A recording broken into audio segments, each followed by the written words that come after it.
చాలామంది ఈరోజు యవ్వనస్తులు మేము మా స్నేహితుల వల్ల పాపం చేయాల్సి వస్తుంది, మా కొలీగ్స్ వల్ల మేము పాపం చేయాల్సి వస్తుంది, వారు చెప్పింది వినకపోతే, వారు చెప్పింది చేయకపోతే మాతో ఎక్కడ మాట్లాడరు, మాకు ఎక్కడ సహాయం చేయరు అని చెప్పి మేము ఇష్టం లేకపోయినా కూడా మేము పాపం చేస్తున్నాము అని చెప్పేసి చాలామంది చెప్తుంటారు.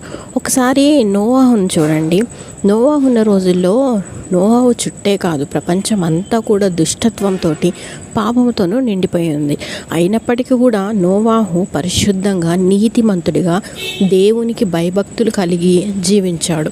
అంటే నోవాహు లోకము తట్టు తిరగకుండా దేవుని తట్టు తిరిగి దేవునికి లోబడ్డాడు.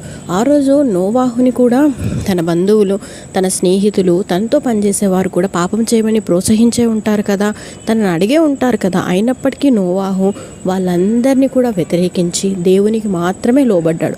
కాబట్టే ఆ రోజు జలప్రళయంలో తన కుటుంబాన్ని తను రక్షించుకోగలిగాడు, తనని తను రక్షించుకోగలిగాడు.